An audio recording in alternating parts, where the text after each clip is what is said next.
तो लीजिए प्यारे विद्यार्थियों, आ चुका है आपका 19 दिसंबर को होने वाला कक्षा 5वीं का पर्यावरण अध्ययन विषय का पूरा क्वेश्चन पेपर और इसका पूरा सॉल्यूशन।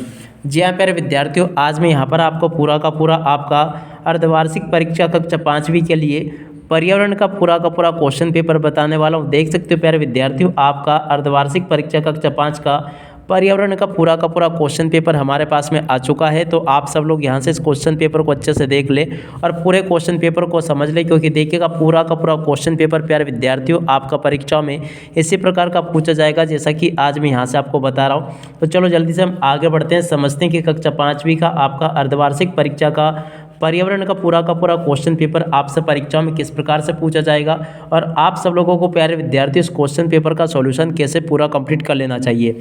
यहाँ पर मैं आपको A to Z पूरा क्वेश्चन पेपर विद सॉल्यूशन के साथ में बताने वाला हूँ। एक भी क्वेश्चन प्यारे विद्यार्थियों यहाँ से आपका बाहर नहीं जाएगा अगर आपने पूरे क्वेश्चन पेपर को अच्छे प्रकार से समझ लिया तो देखिएगा प्यारे विद्यार्थियों, कक्षा 5वीं का पर्यावरण अध्ययन का पूरा क्वेश्चन पेपर है। इस प्रकार का पेपर आपको परीक्षाओं में देखने को मिलेगा। आप सब लोग यहाँ से इसको पढ़ ले, देख ले और पूरे पेपर को समझ भी ले। देख सकते हो प्यारे विद्यार्थियों, ये आपका कक्षा 5वीं का पर्यावरण का पूरा क्वेश्चन पेपर है। देख सकते हो इस प्रकार का पेपर होगा आपका राज्य शिक्षा केंद्र मध्य प्रदेश भोपाल के द्वारा आपकी जो परीक्षाएं हो रही है अर्धवार्षिक परीक्षा सत्र 2024-25 के लिए कक्षा 5 का यह पर्यावरण अध्ययन का पूरा क्वेश्चन पेपर है, जिसके लिए आपको समय 2.5 घंटे का दिया जाएगा और पूर्णांक आपका 60 अंकों का होने वाला है। तो यहाँ से आप सब लोग इसको देख लीजिएगा और पूरा का पूरा समझ लें। अब देखो हम एक एक क्वेश्चन के आंसर को देखते हैं और पूरे पेपर को समझते हैं। तो देखो पहला क्वेश्चन पूछा गया, चील में शक्ति विशेष रूप से होती है। तो देखो प्यारे विद्यार्थियों, चील में जो शक्ति होती है ना, कौन सी शक्ति होती है? देखने की शक्ति होती है। तो इसका राइट आंसर क्या आ जाएगा? देखने की। अब उसके बाद में चलो अगला क्वेश्चन पढ़ते हैं, क्या लिखा है यहाँ पर। क्वेश्चन दिया गया, मसाले के रूप में घर में इस्तेमाल होने वाले बीज। तो देखो प्यारे विद्यार्थियों, मसाले के रूप में घर में इस्तेमाल होने वाले बीज कौन से हैं? तो देखो खड़ा धनिया। तो इसका राइट आंसर आपका क्या आ जाएगा? खड़ा धनिया। देखो प्यारे विद्यार्थियों, इस प्रकार से आप सब लोगों को पूरे के पूरे पेपर को कंप्लीट कर लेना है। यहाँ तक के सभी क्वेश्चन और उन क्वेश्चन के आंसर मैंने आपको बता दिए हैं। अब इसके बाद में चलो हम आगे बढ़ते हैं, आगे एक क्वेश्चन और उन क्वेश्चन के आंसर को देख लेते हैं। प्रश्न नंबर 3 पूछा गया, इनमें से कौन सी वस्तु अधिक समय तक संरक्षित रहती है? तो देखो प्यारे विद्यार्थियों, यहाँ पर लिखा दूध की मिठाई, पकी हुई दाल, रोटी या फिर आम का अचार। देखो प्यारे विद्यार्थियों, इसका राइट आंसर आपका क्या आ जाएगा? 12 नंबर का आम का अचार। जी हाँ प्यारे विद्यार्थियों, इस प्रकार से यहाँ से आपको इन क्वेश्चन का सॉल्यूशन कंप्लीट करना है। यहाँ तक के जो क्वेश्चन प्यारे विद्यार्थियों आपके परीक्षा में पूछे जा रहे थे उन सभी क्वेश्चन के आंसर मैं यहाँ से आपको बता चुका हूँ। उम्मीद करता हूँ कि पूरा का पूरा क्वेश्चन पेपर आपको यहाँ तक का अच्छी प्रकार से समझ में आ गया होगा। यहाँ तक का पूरा पेपर मैंने आपको बता दिया। अब उसके बाद में चलो अब आगे बढ़ते हैं, आगे क्वेश्चन और उन क्वेश्चन के आंसर को देख लेते हैं। तो देखो प्रश्न नंबर 4 में आपसे पूछा गया, इनमें से किसका स्वाद कड़वा होता है? तो देखो प्यारे विद्यार्थियों, इनमें से अगर देखा जाए ना तो कौन सी ऐसी चीज़ है जिनका स्वाद कड़वा होता है? यहाँ से आप स्वयं इनको देख लीजिएगा और पूरा का पूरा समझ लीजिएगा। तो देखिएगा प्यारे विद्यार्थियों, इसका राइट आंसर आपका क्या आ जाएगा? इनमें से किसका स्वाद कड़वा होता है? आप सब लोगों को पता ही होगा ये, तो आप सब लोग यहाँ से इसको देख लें और पूरे पेपर को समझ भी लें। तो देखिएगा प्यारे विद्यार्थियों, यहाँ से अगर देखा जाए ना तो इनमें से किसका स्वाद कड़वा होता है? तो देखो लौंग का, इमली का, गुड़ का या करेले का। तो इसका राइट आंसर आपका करेला आ जाएगा।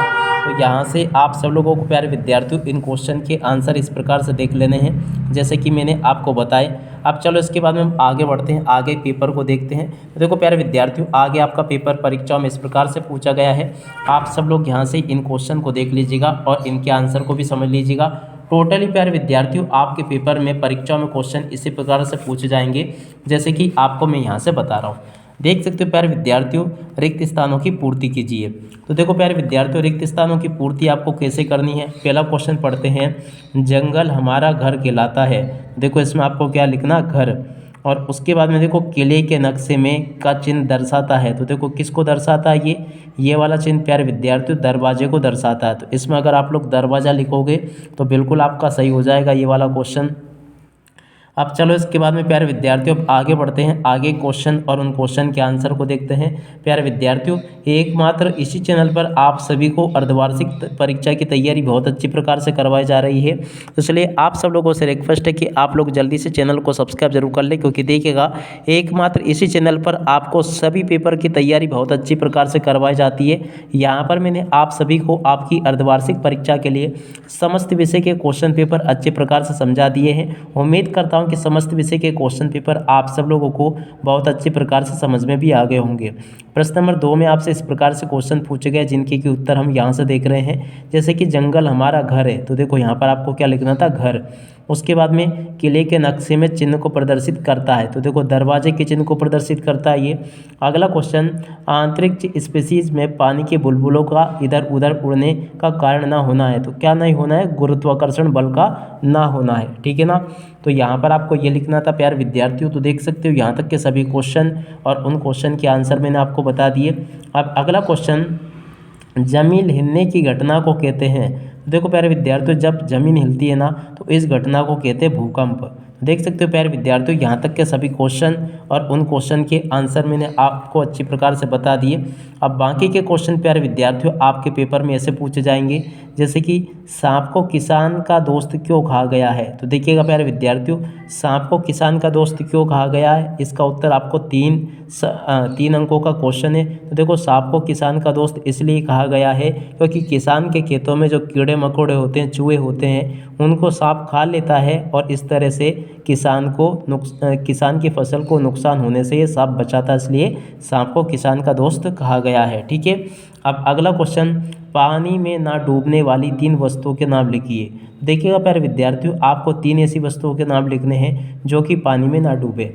उसके बाद में देखो अगला क्वेश्चन, जहाँ बांध बनता है वहाँ के लोगों को क्या क्या परेशानियाँ आती है। देखो प्यारे विद्यार्थियों, जहाँ पर बांध बनता है ना वहाँ के लोगों को विस्थापित होना पड़ता है और अपनी उस मूल जगह को छोड़कर कहीं दूसरी जगह पर घर बनाना पड़ता है। इस तरह की कई समस्याओं का सामना करना पड़ता है। अनाज को कीड़ों से बचाने के 3 उपाय आपको बताने हैं। बाबा साहब अम्बेडकर क्यों प्रसिद्ध है, ये भी आपको बताना है। उसके बाद में देखो प्यारे विद्यार्थियों, प्रश्न नंबर 8 को पढ़ लीजिएगा। पर्वतारोही दल में लीडर की क्या क्या जिम्मेदारियाँ होती है, ये भी आपको बतानी है। प्रश्न नंबर 9 को देख लीजिएगा। 9 में आपसे क्वेश्चन पूछा गया है, बीजों की बुवाई तो देखो सीड ड्रिल, खेतों की जुताई हल, खेत की सिंचाई मोटर पंप और फसल की कटाई हंसिया हार्वेस्टर से की जाती है। देखो प्यारे विद्यार्थियों, यहाँ तक के सभी क्वेश्चन और उन क्वेश्चन के आंसर मैंने आपको बता दिए। आगे क्वेश्चन पूछेंगे, अपने ज़िले के 5 पड़ोसी जिलों के नाम आपको लिखने हैं। मुँह से फूंफू करके फूंकने से क्या क्या कार्य किए जा सकते हैं, ये भी आपको बताना है। तो देखो यहाँ तक के क्वेश्चन मैंने आपको बता दिए। आप इसके बाद में चलो आगे बढ़ते हैं, आगे क्वेश्चन और उन क्वेश्चन के आंसर को देख लेते हैं। देखो प्यारे विद्यार्थियों, आगे आपके पेपर में क्वेश्चन पूछे गए हैं, किसी खेल में एक टीम को जीतने के लिए क्या क्या गुण होने चाहिए, मधुमक्खियाँ कौन कौन सी बीमारियां फैलाती है, ये भी आपको बताना है।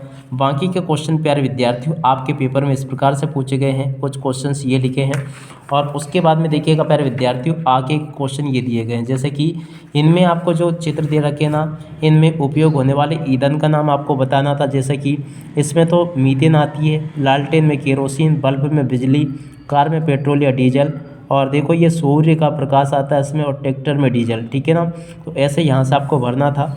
और उसके बाद में देखो अगला क्वेश्चन ही पूछा गया, निम्न किस उपकरण में ये ईंधन प्रयोग होता है, पेट्रोल किस में आता है, कार में, मिट्टी का तेल स्टोव और लालटेन में, डीजल आती है ट्रक और ट्रैक्टर में, एलपीजी गैस टंकी में आती है, सूर्य का ऊर्जा सोलर कुकर, पवन ऊर्जा की पवन चक्की से और बिजली की विद्युत मोटर से। तो ऐसे प्यारे विद्यार्थियों आप सब लोगों को यहाँ तक के इन क्वेश्चन के आंसर को देख लेना है और पूरा का पूरा समझ लेना है। यहाँ तक के सभी क्वेश्चन और उन क्वेश्चन के आंसर मैंने आपको अच्छी प्रकार से समझा दिए। अब इसी के साथ में इस वीडियो को यहीं पर पूरा करते हैं। नमस्कार, जय हिंद, जय भारत।